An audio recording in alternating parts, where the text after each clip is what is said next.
Hi weavers, welcome to మా ఇంటి అమృతం. ఈరోజు ఆలూ స్టఫింగ్తో బ్రెడ్ బజ్జీ ఎలా చేయాలో చూద్దాం. దానికి ఒక బౌల్ తీసుకున్నాను. అందులో 2 గ్లాసుల వరకు శనగపిండి వేసుకోవాలి. తర్వాత 1 స్పూన్ వరిపిండి, బియ్యపిండి తీసుకున్నాను 1 టేబుల్ స్పూన్.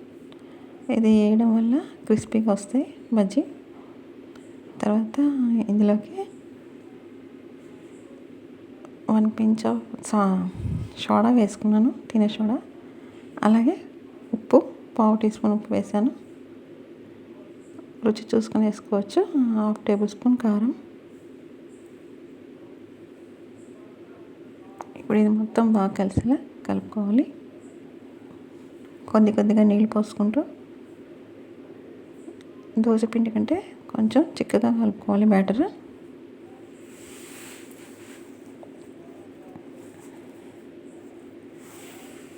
అంతా మొత్తం కలిసేలా ఇలా కలుపుకోవాలి. తర్వాత బ్రెడ్ తీసుకొని స్లైసెస్ కట్ చేయాలి. సైడ్ బ్రౌన్ ఉంటుంది కదా, అది మొత్తం తీసేయాలి.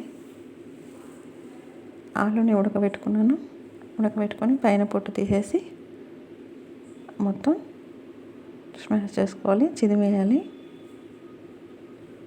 అందులోకి కొంచెం కారం, మనం తీసుకునే స్పైసీని బట్టి,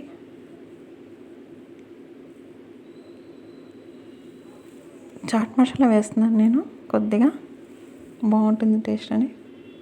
అలాగే ఉప్పు కొద్దిగా. ఇదంతా మొత్తం కలిసేలా కలపాలి. నేను కొద్దిగా కరివేపాకు పొడి కూడా వేసుకున్నాను. ఇది ఉంటే వేసుకోవచ్చు, లేకపోతే లేదు. ఇప్పుడు ఈ ఆలు మిశ్రమం అంతా బ్రెడ్లో పెట్టుకోవాలి. మొత్తం బ్రెడ్ అంతా అప్లై చేయాలి. ఇలా చూపిస్తున్న విధంగా అప్లై చేసుకోవాలి.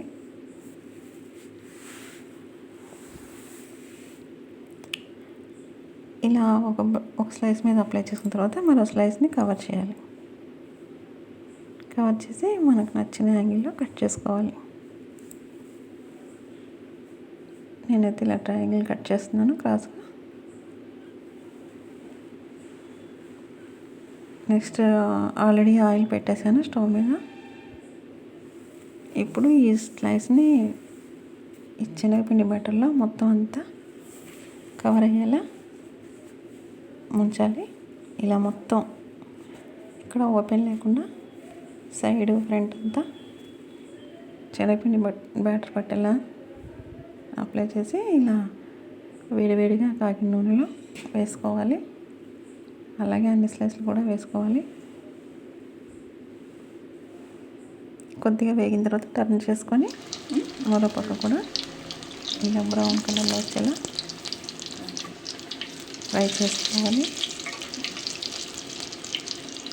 ఇది మంచి స్నాక్ ఐటెం. అలాగే బ్రెడ్ కూడా చాలా ఇష్టంగా తింటారు కదా పిల్లలు, పెద్దలు కూడా. లోపల ఆలు స్టఫ్తో చాలా టేస్టీగా ఉంటుంది. అయిపోయింది. సర్వింగ్ బౌల్లో తీసుకున్నాను, సర్వింగ్ ప్లేట్లోకి. ఎంతో రుచిగా మంచి టేస్టీతో వేడివేడిగా స్నాక్ ఐటెం.